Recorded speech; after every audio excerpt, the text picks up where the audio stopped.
ഒരു ഡോക്ടർ അവരുടെ social media ഉപയോഗിക്കുന്ന സമയത്ത് NMC ഗൈഡ് ലൈൻസ് എത്രത്തോളം കൺസിഡർ ചെയ്യണം? ഒരുപാട്. കാരണം ഒരുപാട് നിയന്ത്രണങ്ങളുണ്ട്. നമ്മൾ സാധാരണ ഒരു സോഷ്യൽ മീഡിയ പ്രസൻസ് പോലെ ഡോക്ടേഴ്സിനോ അല്ലെങ്കിൽ ഹെൽത്ത് കെയർ കണ്ടൻസുകൾക്ക് പറ്റില്ല.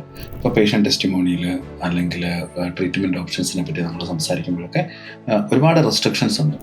പക്ഷേ ഇപ്പം നമ്മളങ്ങനെ ചെയ്യുന്നതുകൊണ്ട് പലപ്പോഴും നമുക്ക് പ്രശ്നങ്ങളൊന്നും ഉണ്ടാവില്ല. ഇപ്പം മറ്റേതെങ്കിലും ഒരു റൂളാണെങ്കിൽ ഇപ്പോൾ സീറ്റ് ബെൽറ്റിൻ്റെ റൂൾ വരുന്നു. അപ്പം ഓഗസ്റ്റ് 1 തൊട്ട് സീറ്റ് ബെൽറ്റ് നിർബന്ധമാക്കുകയാണെങ്കിൽ ജൂലൈ 31 വരെ നിങ്ങൾ എങ്ങനെയാണ് ഡ്രൈവ് ചെയ്തിരുന്നത് എന്നുള്ളതൊരു മാറ്ററല്ല. ഇത്തരം കാര്യങ്ങളിൽ ഡിജിറ്റലി ഇതിൻ്റെ ഒരു പ്രോബ്ലം എന്താണെന്ന് വെച്ച് കഴിഞ്ഞാൽ നമ്മൾ ഡിജിറ്റലി അവശേഷിപ്പിക്കുന്നു. ഇപ്പം നിങ്ങൾ NMC കംപ്ലയിൻസിന് ഗൈഡ് ലൈൻസിന് വിരുദ്ധമായിട്ടുള്ള ഒരു കാര്യം, ഒരു കണ്ടന്റ് നിങ്ങൾ ക്രിയേറ്റ് ചെയ്തു, അത് നിങ്ങൾ പബ്ലിഷ് ചെയ്തെങ്കിൽ പിന്നെ അത് ട്രേസ് ചെയ്ത് ഡിലീറ്റ് ചെയ്യാന്ന് പറയുന്നത് നമുക്ക് പലപ്പോഴും ഡിഫിക്കൽട്ടാണ്.